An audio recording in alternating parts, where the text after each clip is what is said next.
বৃহত্তর খিলগাঁও থানা ছাত্রদলের সাবেক সফল সভাপতি হাফিজুর রহমান হাফিজ ভাইয়ের পক্ষ থেকে সিপাহীবাগে পবিত্র মাহে রমজান উপলক্ষে ইফতার ও দোয়া মাহফিল অনুষ্ঠিত হয়।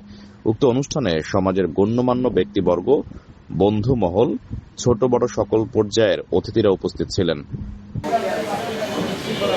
মানুষের কল্যাণের জন্য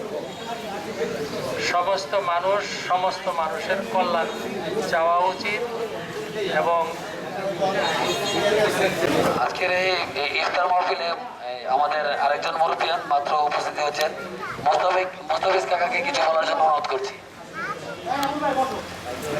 মুরব্বিয়ান ইকরাম, এলাকাবাসী এবং রোজাদার বর্তমান যে অবস্থা দেশের, আমি মনে করি একটু ভ্রাতৃত্ববোধ, সুন্দর ভ্রাতৃত্ববোধ গঠনের জন্য আয়োজন খুবই দরকার। তো আমি আর কিছু বলি না। আমরা এই রোজার জন্য পূর্ণ সওয়াব আমরা পাই, এবং যারা ইফতারের আয়োজন করেছেন এই মুহূর্তে আমাদের আরেকজন আজকের অনুষ্ঠানের আরেকজন সম্মানিত প্রধান অতিথি সাজ্জাদুর রহমান সাজ্জাদ ভাই আমাদের ইফতার মাহফিল সম্বন্ধে কিছু বলবেন। আসসালামু আলাইকুম।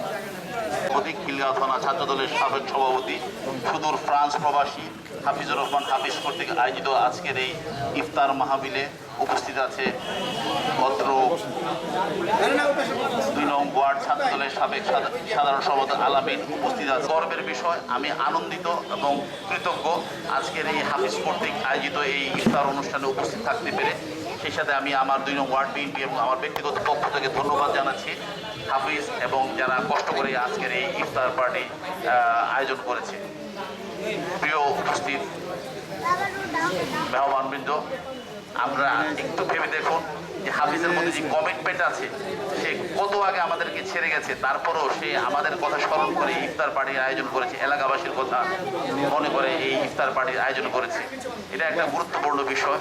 তার যে বন্ধুবৎসল মন, গতকাল রাতেও আমার সাথে অনেকক্ষণ কথা হয়েছে, সে তার সবসময় আমার সাথে বলে যে তার বন্ধুদের প্রতি তার মন একটা বিশাল ব্যাপার। বন্ধুত্ব, এরকম একটা বন্ধু পাওয়া একটা ভাগ্যের ব্যাপার। এই যুগে এখন বন্ধুত্ব পাওয়া খুব কঠিন ব্যাপার। তাই আমরা পরিশেষে হাফিজের সুস্বাস্থ্য এবং দীর্ঘায়ু কামনা করছি। হাফিজ যেন সবসময় আমাদের মাঝে এভাবে বেঁচে থাকে, আমি সেই কামনা করছি। পরিশেষে উপস্থিত সকলকে ধন্যবাদ জানিয়ে আমি আমার বক্তব্য শেষ করছি। ধন্যবাদ।